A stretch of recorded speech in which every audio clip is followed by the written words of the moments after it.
Hi there. How are you? You well? Fine, thank you. Not too bad. Excellent. Well, fine. Sun shining up in Crail. It's cloudy, but a little warmer, but Aye, you know, not bad. good stuff. Tom and Andrew know each other. The Scottish contingency. Good afternoon, everybody. Welcome to our Lunch and Learn this afternoon, this Friday.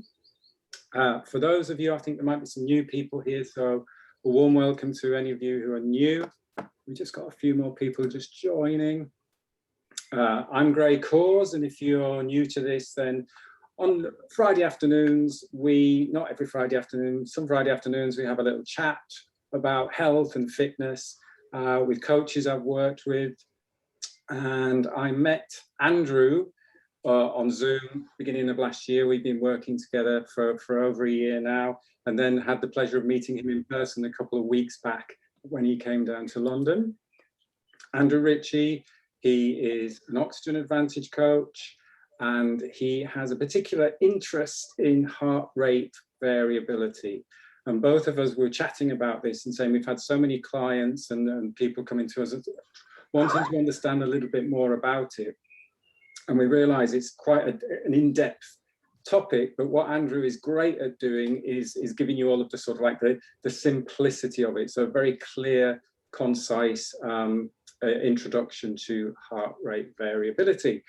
We will open the session to chat at the end of the session. So it's going to be, Andrew will do a little presentation for about 45 minutes, and then we will open the session to chat. Feel free to unmute yourself and chat at the end of the session, or you can put comments in the chat at the end of the session as well.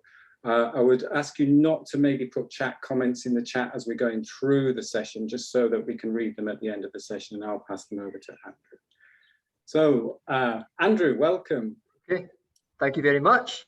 Thank you very much, everybody, for taking the time to come and listen to what I've got to say. It's very exciting. There's so many of you here today, so yeah, I'm thrilled, and I hope I'm able to give you a little bit of an understanding, if you don't already have one, of what heart rate variability is, why it's quite helpful, and how to also improve it. And I've got a wee presentation here to just kind of go through some of the key points to hopefully help you guys understand a little bit more about it, because it is a very helpful tool that you can use for a variety of different things. So I've got a wee presentation here that I'm hopefully going to be able to share with you guys now. So that's the HRV presentation. So can people see that okay? Does that come up all right? Yeah.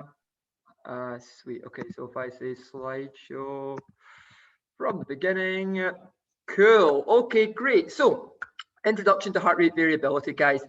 Just want to give you an overview here of what it is, and how we can improve it as well is the big one. How we can use it and how we can improve it. I think some of you may already have various different wearables that are showing you things, so maybe this will shine a little bit of light onto that, how to use the metric, and kind of go from there. So wee bit of an agenda. I'll tell you who I am at first. I don't really like talking about myself too much, so we'll get on to heart rate variability quick. But I'll talk about the benefits of it, and also how to train it, what biofeedback is, and how important and really helpful that can be for people. And then also do a little technique, the breathe light technique, that I'm sure quite a few of you may have already experienced in working with Gray before, or potentially through other Oxygen Advantage channels. But the breathe light technique is really very, very helpful with regards to improving heart rate variability. And then also I'll show you a little bit of anecdotal insights that I've found from myself that are I personally found it incredibly interesting. Okay, and I do apologize about spelling, guys. I'm not the best speller, so some of the may not make, that might not be there. So me, just quickly, Oxygen Advantage instructor. I've also done a couple of other qualifications on a similar vein, but not quite as in depth. Certainly the XPT one's a good one. Art of Breath is another organization over in the States that taken similar kind of themes as the oxygen advantage, but just a slightly different angle. And currently I am working with Gray to become an AIM qualified Adventures in Movement and Breath instructor as well, which is incredibly, which is just great. And I've got a real special interest in heart rate variability and also HRV biofeedback that came from a masterclass I did with a chap called Jay Wiles, Dr. Jay Wiles. He's the kind of man with the HRV plan. So he's been really helpful in helping me along with that. So here we go. Apologies about the amount of words here, guys. Don't worry about it too much. It's just to kind of keep me right. So first of all, what is heart rate variability? And what it is it's a metric. That's what it is. It's a number that gives us an insight, or it's a window into something. So it gives us some information, and from that we're able to kind of tell a little bit about what's going on with certain things. So first of all, what is the information that it's giving us? What's it reading? What's it telling us? So what it's looking at, if we've got our wearable device on, our Oura ring, our Polar H10 strap, whatever it may be, it's measuring heart rate variability. What is it looking at? It's looking at the time difference between each heartbeat. So it's not necessarily, it's not heart rate, it's the time difference between each heartbeat. Okay, so that's what it's looking at. And what we're wanting is we're wanting variability between the time of each heartbeat. Okay, so I hope that makes sense. That's what it's looking at. It's looking at the time difference between each heartbeat. And what that's telling us, or giving us a window into, or some knowledge of, is how our nervous system is functioning, specifically our autonomic or our autonomic and automatic, similar kind of thing, our nervous system, and how that's functioning. And what we're looking for here is variability. We want time difference between each of those beats. What we don't want is it to be beating like a metronome. Certainly we don't want that all the time, okay? So if the heart is beating like a metronome, what that would suggest to us is that we've got quite low heart rate variability, and then that there may be something going on with the nervous system that the body's or the heart isn't quite liking. So if you can imagine, if we've got variability in the system, or if we've got variability between each heartbeat, it's showing us that the heart's it's cool with everything that's going on within the system, and there's billions of things happening within the system at any given time. So if we've got variability there, it's showing us that the heart is cool with that, and it's happy, and it's just getting on with its stuff, and it can handle it. When it starts to beat like a metronome, or we see it beating like a metronome, and the time difference is always the same, what that's signaling to us is that something's not right. And the heart's had to go, all right, I need to take matters to my own hands here, and I need to just start beating like a metronome, because there's something happening here that I don't quite like. What that then tells us is, well, we can see this now with this metric. So what is it that's happening that could be doing that? And then we're able to kind of put our detective hats on and start to have a look and see what that could be. Okay, so that's the kind of idea of the metric. That's why we want variability, because it's showing us our kind of nervous system function. When we're looking at nervous system function, autonomic nervous system function, we can kind of split it into two different camps. Okay, so first of all, the autonomic nervous system is in control of about 90% or so of the body's kind of internal functions, the internal organ functions, our heart rate and our respiration, and various other organ function is kind of controlled and managed by this autonomic nervous system. And it's split into these two camps: fight or flight, and rest and digest, or the parasympathetic and the sympathetic system. And that's kind of what heart rate variability is really kind of giving us an idea of, or a window into. Is our nervous system in fight or flight mode, or is it in rest and digest mode? So if you can imagine the sympathetic, so the fight or flight, that's like the gas pedal or the accelerator pedal. And rest and digest is like the brake pedal. Yeah, so it's either being controlled with the gas hard on, or we're using the brake. And they're always kind of going in on the background together. It's always kind of working. They're coming on and they're going off together. It's not always just one or always just the other, but there's going to be dominance. So you're going to have one that's you're either kind of dominant on the gas pedal or you're a bit more dominant on the brake, you know. And what we want is we want to have kind of control of that, so we can use the gas pedal when we want to. For example, now my gas pedal is going to be down a wee bit because I'm presenting to you, but then you want to be able to make sure that you can use that brake too. And the issue is that nobody even knows where the brake is. The brake is, it's not even there. People have got the gas pedal down all the time and they're chronically stressed. And that's what this is telling us all about. Heart rate variability, management of the nervous system, and a management of our stress, you know. And there's always going to be stress.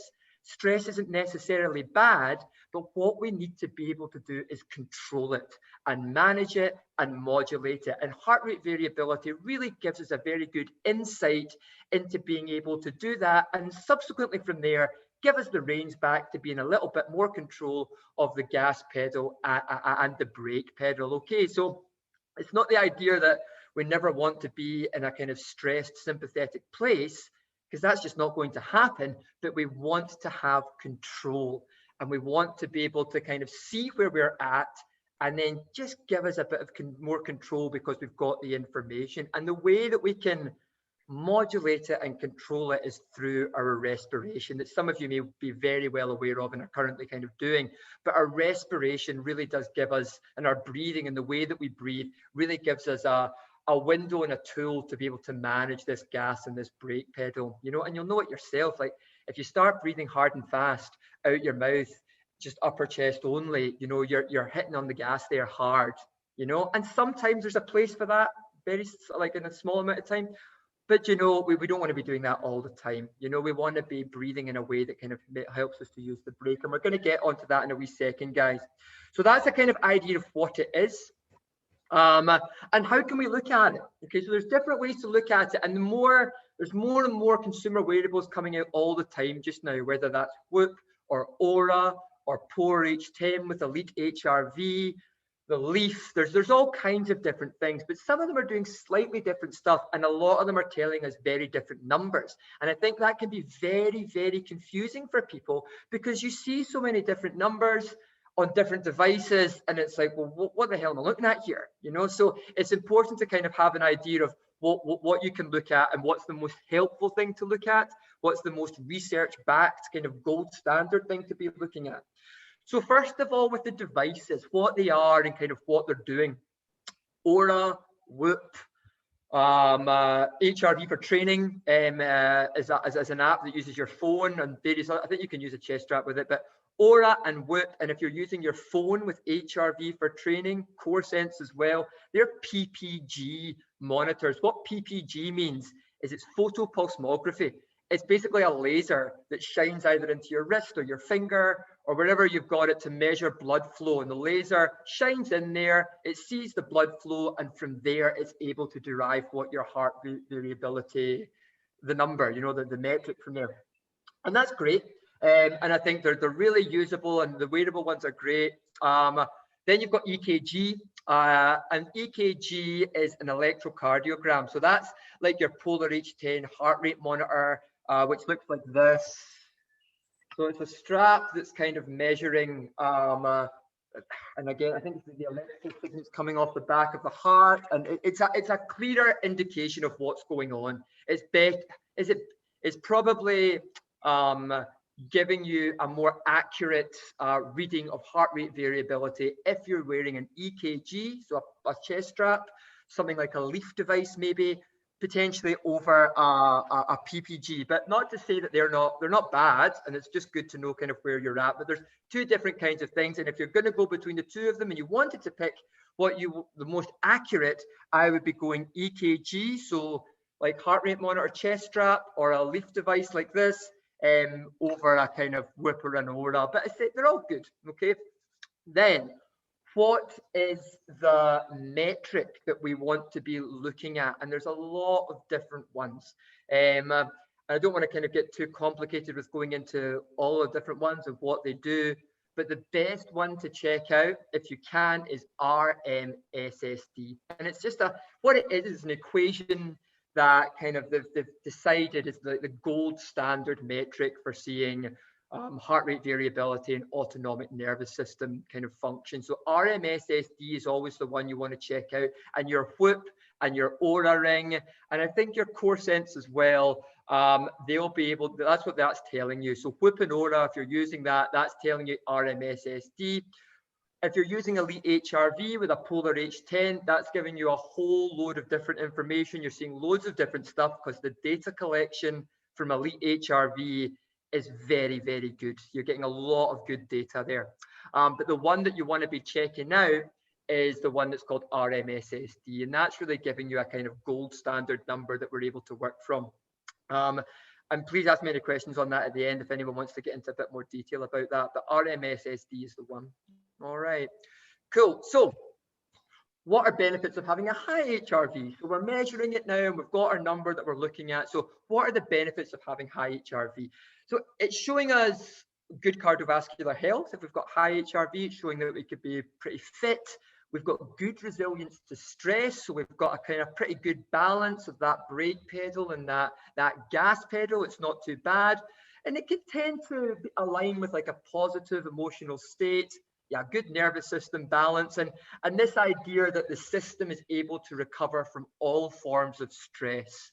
That's what high HRV is kind of alluding to, that when I get knocked out of homeostasis, that my system is able to get back there and not set the new normals that are being set all the time just now, you know. So it's that idea that you can move between the two things if you have a kind of high HRV, and there's all kinds of different things it can be used for with regards to that idea of like being resilient to stress, because there's just so many things that can stress the system. But the higher our HRV is, the more resilient we are to that, whatever the stressor may be. So it's a really good way of being able to see that. And that's all really, really great. But what's even better is if we have the control to be able to modulate it ourselves in real time. And the benefit of that is, one, that if you're in a stressful place, or there's a stressor that's happened, you can start to modulate it yourself, either during the stressor, but almost more importantly than that, if you spend some time each day kind of practicing using the brake pedal that we're going to do shortly, what that does is that conditions the system. That conditions the system to be able to be resilient to stress when the stressor occurs. So it's all good and well trying to do the stuff during a stressful event, but using HRV and HRV biofeedback, where we can really kind of use that brake pedal when things aren't stressful, so that when the stressor does occur, the system's in a much more resilient place to be able to bounce back from that. So modulation is really great. And I guess an example of it could be somebody telling everyone they were amazing because they had an RMSSD of like 100, say, which is a really great score to have on your aura or your whoop. You've got 100, amazing, that's great. But they can't modulate it much past 101 or 102, that they're not able to do it. And when they try and engage parasympathetic tone, maybe it goes down, or they've got no modulation. Or you might have somebody who's got an RMSSD or on their whoop or their aura of like 50 or 60. But when they engage in a breathe light activity, or they engage the brake pedal, they're then able to get that number up from, say, 30 to 70. Or 30 to 80. And what that's suggesting to us, or what that's telling us, is that this individual can engage parasympathetic tone and bring on that brake pedal, bring on that rest and recover to get themselves back from whatever the stressor may be. And the beautiful thing with this is if we practice breathe light, if we practice kind of with some biofeedback kit on, so we can see where we're going with it, the system will just begin to be conditioned to do it itself when the stressor occurs. I hope that makes sense, guys. So the more we kind of do it when things aren't stressful, when the stressor occurs, then we're in a much, much better place. And the more you practice, the more those numbers will begin to go up. So your baseline will begin to increase in time too. Does that make sense? So the more modulation that we do, the more we practice modulation, those numbers are just going to track up anyway all the time. So that's the real one that we want to be doing as much of as possible. And you don't have to do it like for hours a day, you know. So again, I hope that makes sense too. But I want to just go split it into two camps here. So first of all, looking at HRV as a recovery metric. So before we're thinking about the modulation that I was talking about there, let's just say that we're looking at it every day. Say you do a bit of exercise and you want to start making good choices with regards to the kind of exercise that you're going to do, and you're going to use HRV as a way to be able to make those good choices. And that's not necessarily just with exercise, that's just with anything that you're going to do that may stress the system out that day. Okay, because we're just looking at stress to the nervous system here. So when you wake up in the morning, if you've got a Whoop ring on, you've got an Aura strap on, or you're measuring it with your Polar H10, you'll get up in the morning, and it's always good to do this first thing in the morning, because that's giving you an indication of where you're at before the stressors, you've engaged with the stressors of the day. So it's the first thing in the morning is always the best time to kind of take these readings if you're going to do that.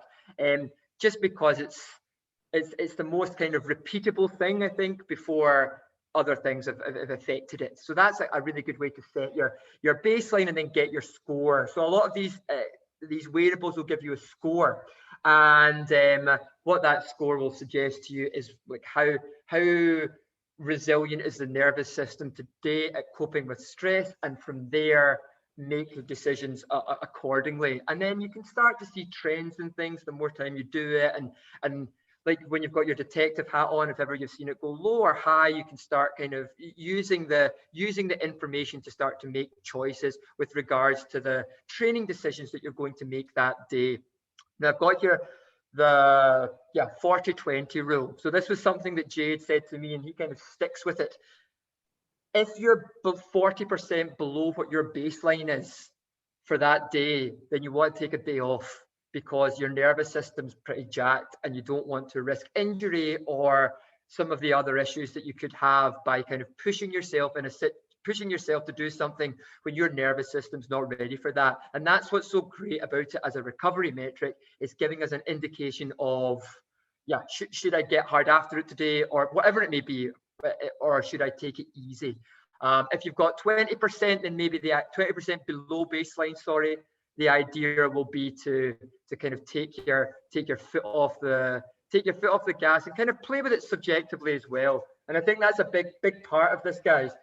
You want to kind of use it in conjunction with the subjective feelings that you've got. You know, it's not just about the number, it's about also how am I feeling with this too, and kind of start to use both things in combination in order to make yourself more awareness, just to give yourself more awareness of how your nervous system is feeling. And then in time, you may not even need to be checking it every day, because you can tell now after doing it for a certain amount of time, you can feel it yourself, you know. But it's always good, certainly at the start, to have an indicator of that. And I think that's why it's such a powerful metric. So as a recovery metric, to see how the system's getting on, it's a really great thing. So that's it for that. And for athletes, or for anyone that's engaging in training relatively regularly, it can be very, very helpful. But for anybody that's performing, or if you're working and you're in the corporate environment and you're presenting a lot, then it's also very helpful too, because you can just see what helps and what doesn't help the system. Okay, great. So that's it as a recovery metric. Now we're talking about it with regards to biofeedback training. And with biofeedback training, what we're talking about here is that brake pedal. How do we engage the parasympathetic system regularly so that we condition our nervous system to feel what that's like? And when the system starts feeling what that's like, it really, really likes it. And the benefit of being in that rest and digest and recover mode is that the system can start doing all the restorative, restorative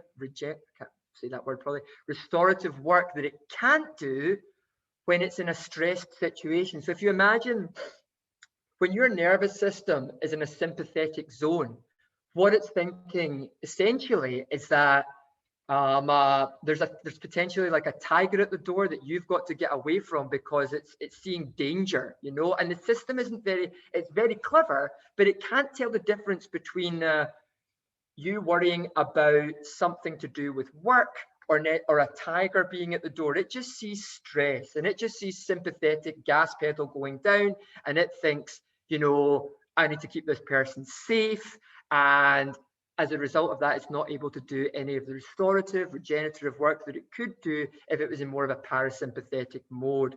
And for so many people, they're in this sympathetic mode all of the time. And this idea of chronic stress is just happening all the time. And people, or the system, just thinks there's constantly a tiger at the door. So it's preparing you to flee or to freeze or to fight all the time. And that starts to set a new normal within the system. And that's not good, because there isn't necessarily a tiger at the door. It's just modern life and modern stressors are really conditioning people to be like that. And it's a real shame, because these new normals start, and then people have to start taking medication and various other things in order to try and calm that down. And we're able to calm it down ourselves if we engage in certain kind of activities. So it's really important to be able to know where this brake pedal is and use biofeedback to kind of pump that brake pedal, to calm the sympathetic mode, to go into this rest and recover zone, guys. And the way that we do that is by using our respiration and using our breathing, or that's certainly one of the really helpful ways to do it. So the way that works is by breathing at a certain cadence in a certain way in order to engage the brake pedal. And as I've said, the more that we do it, the more that we condition the system in order to be able to deal with all forms of stress a lot better. So it works by kind of finding a resonance frequency. And what resonance frequency is, I guess if you imagine somebody's got a violin, but they don't know how to play the violin, and they just put their fingers all over the violin, they start bowing, and it sounds absolutely horrendous. So that's not what resonance would be, okay? But if somebody does know how to play the violin, and they put their fingers on the violin the right way, and they play the music, it sounds really beautiful.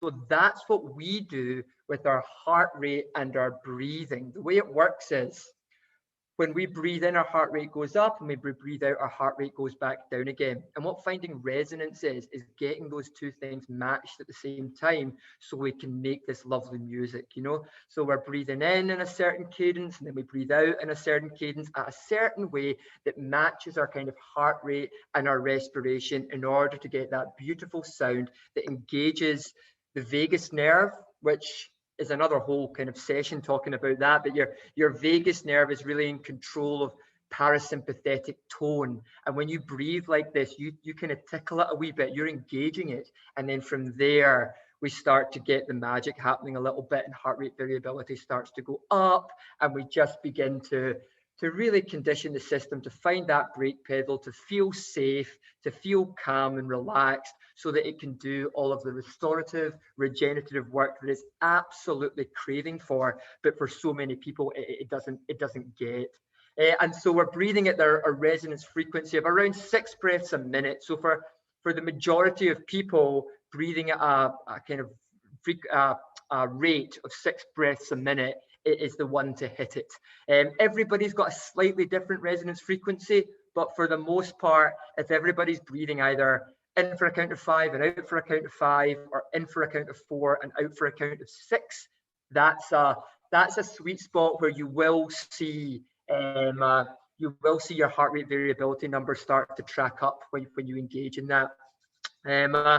We want to be breathing using the diaphragm too. So when we do it, we want to engage the diaphragm. When we engage the diaphragm, what's happening is we're using the lower lobes of the lungs. When we use the lower lobes of the lungs, the vagus nerve innervates the lower lobes of the lungs. So what that does is that really begins to talk to the vagus nerve to engage that kind of parasympathetic tone.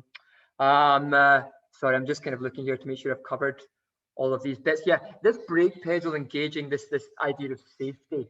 So what all of this is about, by breathing like this, we're telling the system that we're safe, that we're relaxed, that we can recover now, that there's no tiger at the door, and it can begin to start to do the jobs that it really longs for, and it critically needs to do, that it doesn't really get the opportunity to do with a lot of people in kind of modern life, because everybody's just got their their foot to the floor for so many different things.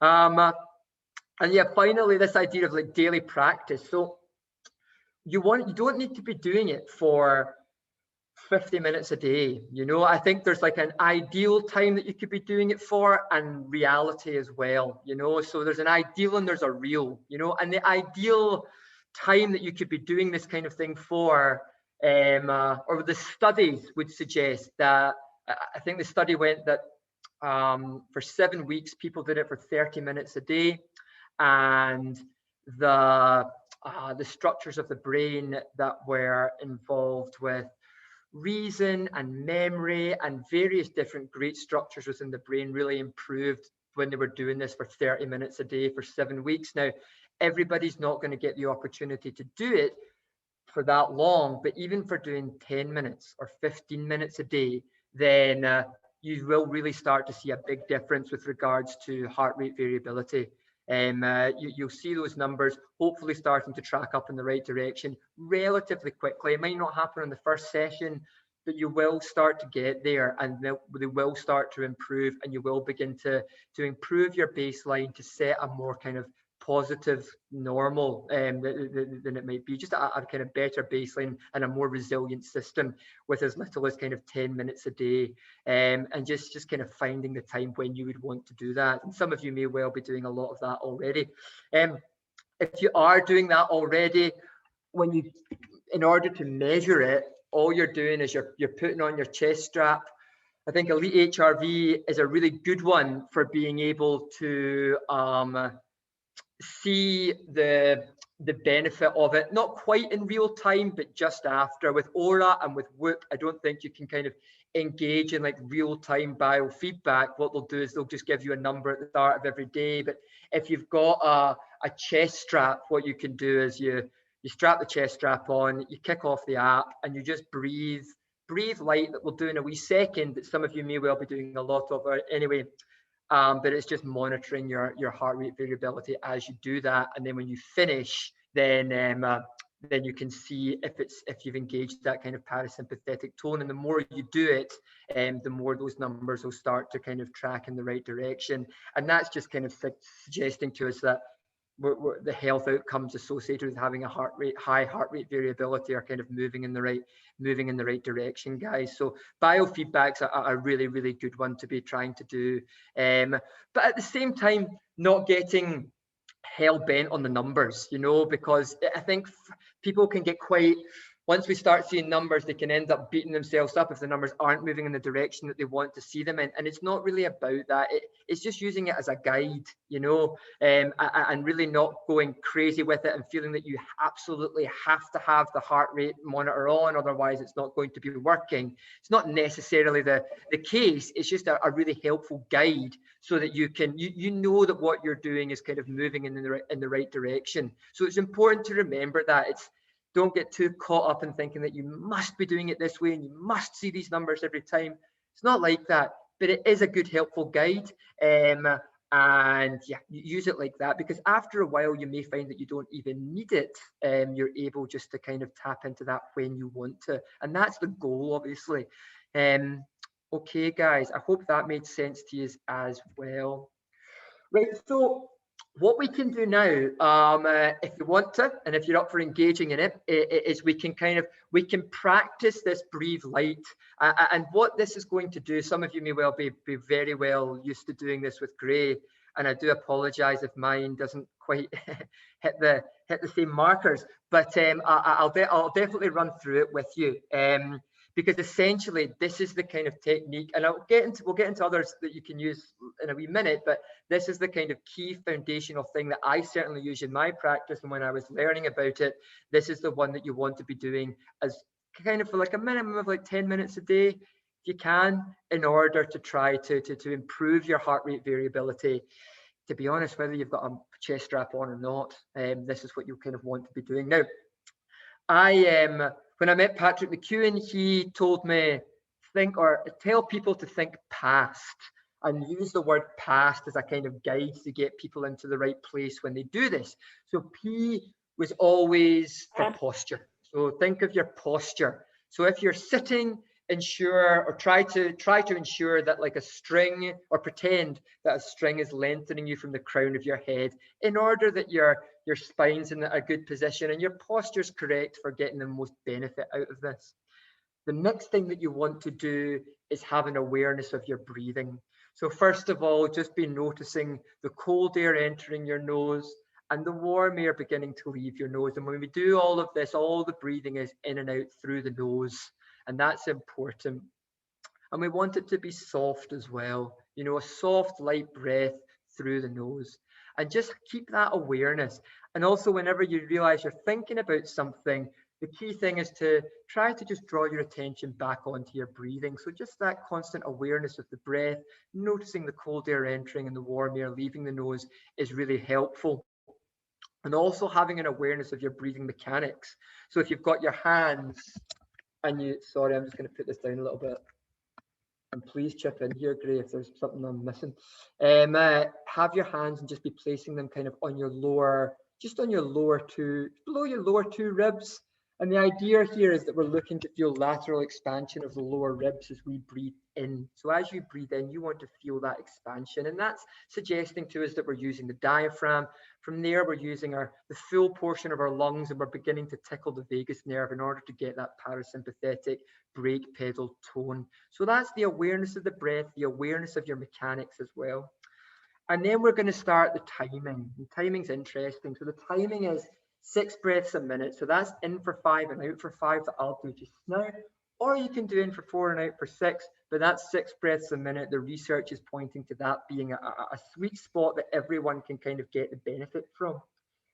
You just start doing that, paying attention to your breathing, paying attention to the mechanics. And I'll be slowing it down for in for 5 and out for 5 in a wee second. But before we do that, try, if possible, provided you're not pregnant, provided you've got no serious medical conditions, provided you don't have high blood pressure or anything where focusing on a slight hunger for air would cause you stress, provided you're in good health, start to focus on just a tolerable hunger for air. So just taking in slightly less air than you normally would. And a lot of you may be very well versed with this technique. But that's what we're going to be doing. So you're just focusing on the breath, currently just allowing it to kind of be as it is. And I'm going to start timing it in now, guys. So I'm going to be going in for 5 and out for 5. And just remember to minimize the flow if you can. So if you can hear your breath, turn the volume on it down slightly, okay? Provided it's not causing you too much stress. So we're going to go in, 2, 3, 4, 5, out. 2, 3, 4, 5, in, 2, 3, 4, 5, out, 2, 4, 5, in, 2, 3, 4, 5, out, 2, 3, 4, 5, in, 2, 3, 4, 5, out.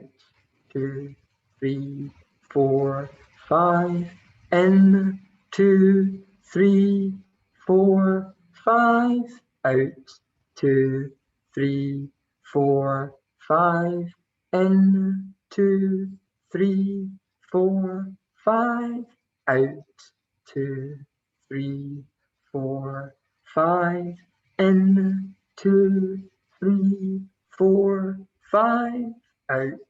2, 3, 4, 5, in, 2, 3, 4, 5, out, 2, 3, 4, 5, in, 2, 3, 4, 5, out, 2, 3, 4, 5, in, 2, 3, 4, 5, out. 3, 4, 5, in, 2, 3, 4, 5, out, 2, 3, 4, 5, in, 2, 3, 4, 5, out, 2, 3, 4, 5, in, 2, 3, 4, 5, out, 3, 4, 5, and just keep going along like this, minimizing the flow if you can. And whenever you notice you're thinking about something, pull your attention to your breathing.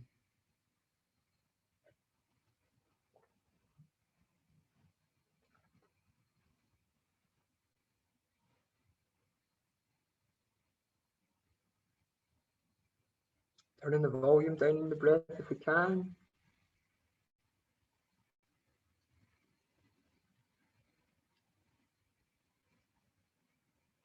Okay, cool. So whenever we're ready, just start to breathe normally, guys. Just kind of, yeah, start breathing normally. So that was a wee 3 minute. I mean, we're not doing kind of 5-10 minutes of that there, but essentially that's the kind of technique that I'm sure, yeah, Gray can certainly help people out with that. But that's engaging the brake pedal, you know, and what we would do with regards to kind of the heart rate variability metric with that one is we would have our chest strap on. Ideally, I would always coach that with people with a chest strap on so we can get the kind of data straight away. And after the technique was finished, say you're doing it for, I don't know, 5 minutes. Before we engaged in the technique, we would have taken a reading just to see what you were, how the nervous system was functioning pre doing the breathing technique. And then we would engage in the breathing technique. And a lot of the apps will just do that for you. I mean, they're timing it for you. There's a voice there that you follow along with. And then you look at your readings after. And what you would want to be seeing there is that RMSSD number that I spoke of earlier was beginning to track up. And that would tell us or indicate to us that we're engaging parasympathetic tone. And then from there, you can just keep doing it and you can watch how much can you shift those numbers? How quickly can you shift those numbers? So that's the Polar H10 is a really good one to start off with that. This is about 70 quid, so it's not the cheapest in the world. However, the data collection that you get from a Polar H10 and Elite HRV is really very, very good. And I'm not repping for them, but it's certainly what I use. It's what I coach people with, and it's what I was kind of taught when I did the HRV course as being the best way to get a good data metric out of it. The other one that's considerably more expensive, but I'll show you what it is anyway, is something called a leaf device. So this is a good one. This is a really good one. And I think I bought it on the back of Patrick McEwen being told from Gray that it was really good. So when he said it, I was like, well, I better go and get this then. And again, the chap in America, Jay, he's all for this too. It's not the cheapest. I think it's about £300. So it's an investment. However, what this guy does is this guy will be measuring your RMSSD in real time, so you can see it in real time.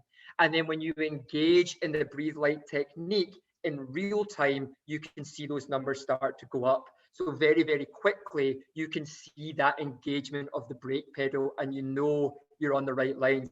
The other tasty thing with this guy is that this will put you as close to what your personal resonance frequency is. With this and with a lot of the others, they're just going to be putting you on a 4-6 or a 5-5, like I just did kind of there. It's just the timing. But what this is doing is this is constantly measuring your heart, your heart rate, and it's making the calculation to know what your resonance frequency will be. So when you engage in the practice, you're engaging at it in the resonance frequency that's most relevant for you.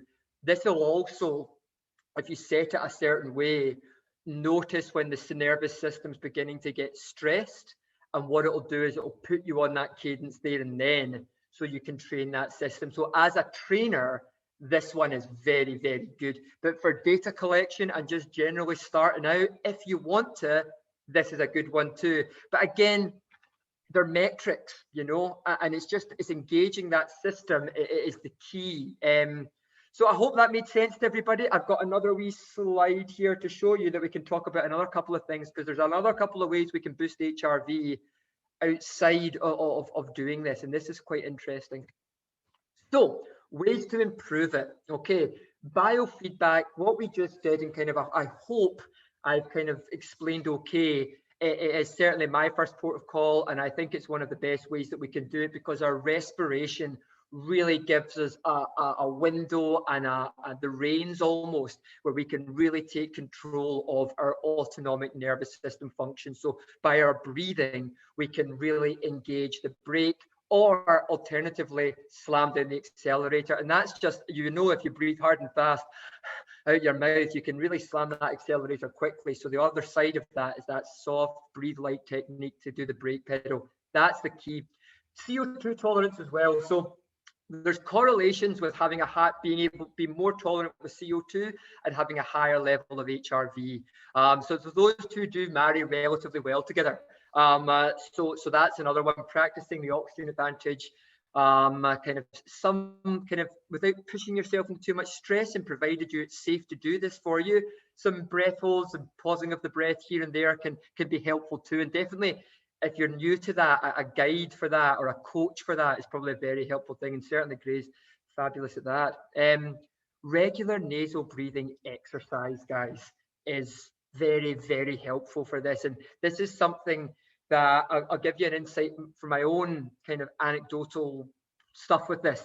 I've noticed that my HRV is considerably improved through regular nasal breathing exercise. It doesn't necessarily have to be pushing very hard. A zone 2, like a whatever your zone 2 type training is. I'm not sure exactly what the heart rates are for zone 2, but not high heart rate. Just nasal breathing can really start to improve that. So a light jog, a light run, or maybe just a kind of brisk walk, focusing on nasal breathing for you could really help. The next thing I've got is HRV training. Now this is when the intensity starts to ramp up a little bit. What this is like 10 seconds as hard as you possibly can, and then about 50 seconds off. So it's that massive rest period is what we're noticing, or what the research is pointing to, because that one's researched, is that that's improving HRV. So you're whether you're on, if you've got, you know, it could be a rowing machine, it could be sprinting, it could be various things, but hell for leather for 10 seconds and then 50 off. But you only need to do it like 4 times, 5 times, and that's it. So you're not really, it's like 5 minutes worth. If that's something that you engage with and that you find helpful for you. I've been noticing in my own training something slightly different. I've been really pushing myself quite hard, all through the nose, because I've been working with Gray and various other people for some time, and the nasal breathing's really come on. But I've really been maxing out my close to max heart rate for a considerably longer than 10 seconds. And the heart rate variability is improving the next day as well. So it's not even like it's gone down to kind of to suggest that you've had a hard day of training. Because apologies if I haven't kind of touched on this, but if you've got a hard day of training the day before, you may find your heart rate variability is taking a dip the next day. However, with nasal breathing, I've certainly noticed in my own training that despite having a hard day's work, it's got better the following day. But that's anecdotal for me, and that's not research, but it's just quite interesting. So nasal breathing exercise is key for it. Good sleep at night and mouth taping at night too. I've noticed when I wake up in the morning and I come to check my readings first thing, if I've not had mouth tape on, it's not as good. So mouth tape is definitely something that can help with it. So I think those kind of things, having the exercise and having the kind of stress management through breathe light or some kind of technique for that are very, very helpful for it. Good sleep is very important for everything, you know. The HRV is definitely impacted greatly with it. A whole food, non-inflammatory diet. There's a dietary aspect to this, and I am not the person to really be able to get into much detail about that, to be honest. But just trying to eat whole foods is something that is going to be helpful for it. So kind of a whole food diet is really kind of what I was coached to coach, and that was it. Just say whole food kind of diet for people, and again, there's going to be individual differences there for people, and maybe that's something you would need to check out yourself. Cold exposure. So if appropriate, if it's something that you feel you could engage with, I've certainly noticed, and there's a wee bit of research out there when I was being trained, that was something that they would speak of, the cold exposure being something that could be helpful for it. Just that way of kind of pushing the system out of homeostasis. So that kind of stressor that is a good stressor, you know, without being too full on and too stressful. So never pushed too hard, but just kind of starting to kind of bring cold exposure in could be helpful. I've also noticed sauna being quite helpful too. But again, just managing that safely for you and appropriately for you is very, very important. Gratitude journaling. Again, this is something when I was working with Jay or Dr. Wiles that he was doing regularly. And I think the gratitude journaling really helps with that kind of idea of safety that is so helpful for heart rate variability, because when you're gratitude journaling, it's unlikely that the system's going to be thinking that there's a tiger at the door that's going to come and get you because you're writing about all the things you're grateful for, you know. So I think that can be very helpful, and it just kind of brings back this idea of safety being key. How do we tell the nervous system we are safe so that we can get all the benefits of that brake pedal and that parasympathetic tone, so that the system can do all the restorative work that it's absolutely longing for and never gets the opportunity to do. Again, good relationships with your family, with your friends, safety, you know, comes back to this idea of safety all the time with that. And the more that we can do that, the better that we can be. And this even comes into things like facial expressions, smiling, making sure, like, you know, like getting a smile on there and just having a positive outlook with the things that you're doing in order to just add the next bit of the puzzle. Because once we get all of the pieces of this together, they all become more effective. It's not like, oh, I'm just going to do the breathing because I don't want to do the exercise, or I want to eat whatever I want, so I'm just going to do that bit. If it doesn't work as well unless it's all together.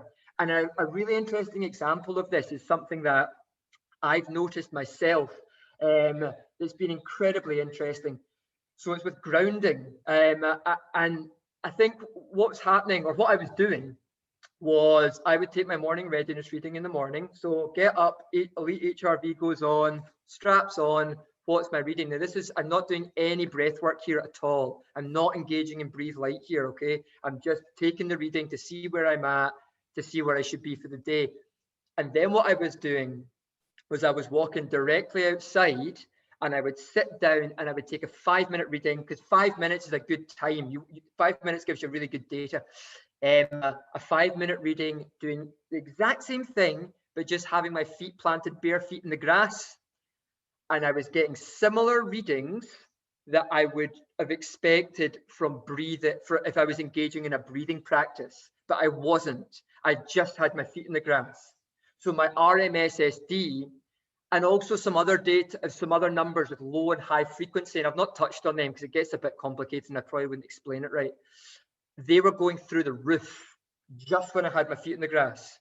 So I took it to the chap in the States to ask him about what's going on here. And the line of it is, it's just, I was responding well to something that I think people can all be tapping into, you know, and that is just connecting with the ground in order to try to calm the nervous system. That's what is happening to me. If you're taking what this data is true, and it's well-backed research data, you know. So what was happening was, the minute my feet were planted on the deck, then my nervous system was just calming down big time. So then if you add the breathe light practice into that too, you know, you're just getting birds with stones here. So I think that's a good one for people to try. Whether you're wearing a monitor and measuring your heart rate variability or not, sitting barefoot in the grass, practicing breathe light for 10 minutes a day to calm your nervous system and become more resilient, I think is something that everybody should try to do. And if you're measuring it, then it gets real interesting as well. So yeah, that was that one. So the grounding and the earthing thing, I think there's really something there with that. But again, it's not very well researched, and that's kind of anecdotal for me, but it was definitely, it was happening to me. Okay, so that's been nearly an hour, guys. I hope I gave you a kind of rough idea of heart rate variability, what it is, how to improve it. And if anybody wants to kind of get in touch, then please do, because I can really kind of get into a bit more detail and make it specific for individuals as well. Because whatever you value, it's just kind of pointing it in that direction. But does anybody have any questions on anything, or was there anything in the chat, Gray? Nothing in the chat at the moment, but if you want Cool. to ask any questions, pop them in the chat, then feel free Oh, there's someone there. to do that. Who's got a question there? Oh, Somebody good. had a question, Gray. Just Oh, unmute really? yourself, Bernard, Yeah, do you mind if I ask a question? please. Yeah, thanks, Andrew and Gray. Thanks for organising this. It's been really, really interesting. My question is, I have the Core Sense using the HRV app, and it gives me a 2-minute morning readiness reading and did I hear you say that you think 5 minutes is better than 2 minutes? Yeah, I think listen, 2 minutes is good. The data that you get of 5, you're giving the course. I've not used Core Sense a lot. It's Core Sense Elite HRV. It is, isn't it? Yeah, it's a thing that goes on your finger. Yeah. I know that one. It's the heart math stuff I've not done much of. Yeah. No, but I know Elite HRV well. Yeah. So a 5-minute reading, if you are able to sit for 5 minutes and do it, then that's the way to go, because you're giving the app more opportunities to be able to get rid of anomalies. So you're just getting a bit of a better reading. Yeah. So that'd be an interesting one to try and see what you want to do, Bernard. Do you want to go to view all data? See after you've got your morning readiness. Yes. Yeah. So say whatever that is, because that's going to be a score of 1 to 10, right? Yeah. And that's a really helpful thing to know. But it's what's behind that. Yeah. So go to view all data. That looks good though. And my second question. Sorry, everybody else.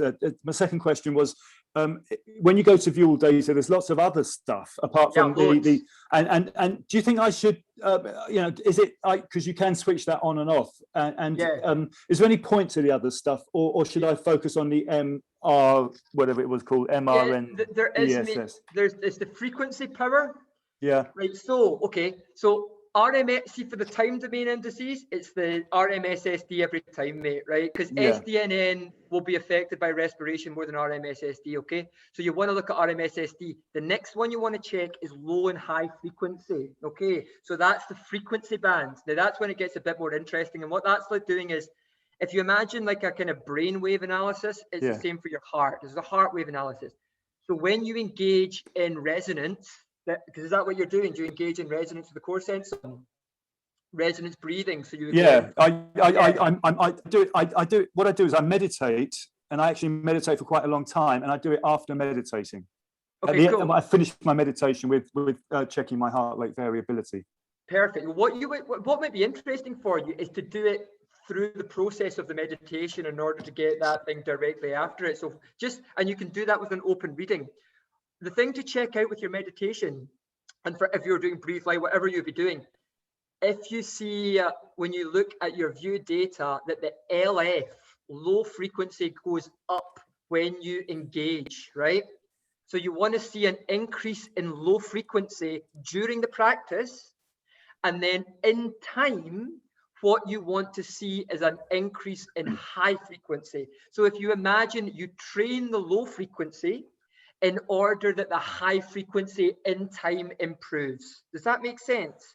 So you'll see those numbers go up. But what you would do there, man, is you would want to take a reading before and then a reading after, so you can compare them. But if you want, let me know and we could talk about it in more detail. And I think that's best, because it's a bit too much information. It's a lot. Well, thank you. All that, but I could definitely get into that with you, because there's ways of doing that. Yeah, that's very kind. Thank you. No problem. We have got loads of questions coming in. We were due to finish at 2. Andrew, how are you in terms of time-wise? Because I'm happy to carry on if other people want to ask. Oh, more than happy. So we are recording this as well. Somebody's asking whether we're recording it. So we're really recording this. So if you do need to rush off, then there'll be a recording of any further questions. So really helpful. Somebody is saying, what's the name of the chest strap, Tracy? That's the Polar H10. Polar H10 chest strap. You get it on Amazon for about 70 quid. 2 sizes. I would suggest this is the one to start with. And then people can let me know. And then within a couple of sessions, I would definitely get people on the right lines with that. You'd have an understanding of what to do. So yeah, Polar H10 Elite HRV is certainly the one that I'm able to help people with probably the most. But this is a good trainer too, but it's just more expensive. And it comes in from America, so it takes a while. But this you could get to the house the next day. So Polar H10. With the Elite HRV, was Bernard saying that the link that goes to the Elite HRV app? I've got the Core Sense, which is manufactured by Elite HRV, and it goes on your finger. It's like it looks like an oximeter. Yeah, so that goes to the Elite app. Yeah. You can increase the time. So you know it's taking you 2 minutes. You can just increase the time. I'll look into that. Thank you. Yeah. Somebody's asking about the Apple Watch, which does include heart rate variability. Is this any use? Yeah. So when did I do that course? Last year, when I did the course with Dr. Wiles, he wasn't the biggest fan of the Apple Watch because it wasn't removing artifacts. Now, the artifacts could be an ectopic beat of the heart or something that's going to skew data. The Apple Watch at that time, so that was a year ago, wasn't as good for it because it didn't take out all of this stuff that can skew the data a bit. They may have fixed that now. I really don't know. But as far as kind of the things that I've been I use and I found incredibly helpful and was kind of from my kind of teachers was talked about was Polar H10 with an Elite HRV is the way to kind of go with that if that's something you're wanting to look at. But the Apple Watch may have sorted it now. I don't know. Sorry, that was Julian who was asking that question. I couldn't quite read the name. Cheers, Julian. So thanks for that, Julian. Any more questions? Lots of great information there. The quote I'm taking away for the day is, how do we tell the nervous system that we are safe? I like that one. Yeah, that's it. And I like the modulation thing as well, because we tend to think, oh yeah, I want a really high heart rate variability, but really emphasizing that actually you could have a low heart rate variability or think it's low, but how can you modulate that one? Yeah, that's it. Big time. It's that modulation is key, because I think so many people will look at their Aura or their Whoop and they see a big score and like, that's amazing, I don't need to do anything else here. And you know what, it is good, but the modulation thing is just so great, because then it just gives, it's just the control of it, and just being able to send that signal of safety. It's just so helpful, I think.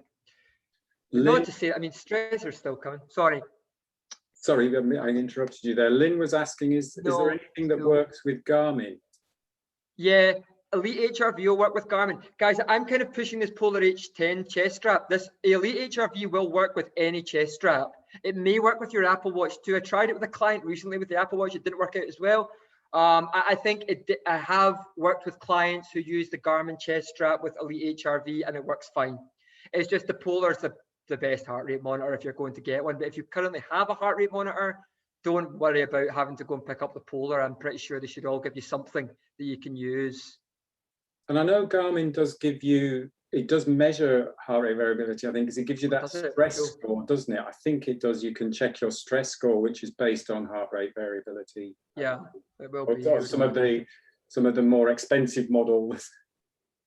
Yeah. I've actually got one question for you. What I've noticed, and whether you've come across this before, is that particularly using the Leaf, what I notice is sometimes I have to take big full breaths and breathe out, and big full breaths and breathe out to actually modulate the heart rate variability, and then I can settle into breathe light. Have you come across that with clients or yourself?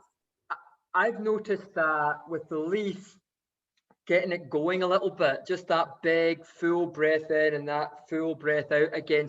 I don't know if it's that. I've noticed that too. It really starts to kind of get it going again, because it's that idea that as we breathe in, the heart rate goes right up, and as we breathe out, the heart rate goes back down again. It kind of picks that up, and then it kind of starts to go from there. The Leaf is a good one, like for training.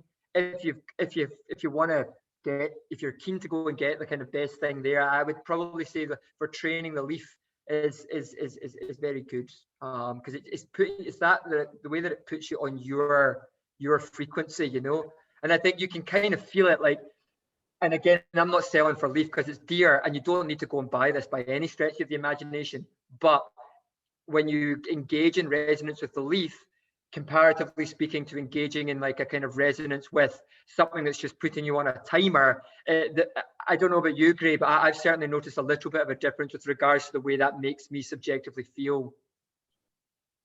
Oh, definitely. And it almost slows you down a little bit without sort of like a jolt of slowing down as well. I've noticed with the leap. I need to go and practice a little bit more with that. I haven't used it for a while. It's testing out all of these different models and everything. Claire is saying that was really helpful. Breathwork is familiar, but heart rate variability detail new to me. These principles have got me back to higher intensity exercise. Quite revelatory. Thank you. So remember to balance the high intensity exercise with putting the brakes on and the rest and recovery. Yeah, definitely. Get from any high intensity, just bringing that system back down again. So key, because that's the stressor, you know, exercise is a stressor, not necessarily a bad one. But if we're moving from stressor to stressor to stressor to stressor to stressor, and we're not taking the time to condition the system into that kind of relaxed and rested tone, we can be kind of not giving ourselves the best opportunity to have a balanced nervous system, you know. Yeah, so balance it down with your coherent resonance breathing. Any other questions? Sure. Thanks for the session. Lots of thanks from Lynn, loads of different people there. So thank you. Andrew, how do people get in touch with you if they need to? Okay, for me, yeah, if you go my website, oh, there you are. Well done. Thank you. There. Great. Yeah. Grace, good at that. Yeah, that's great. Earlier. So that's me.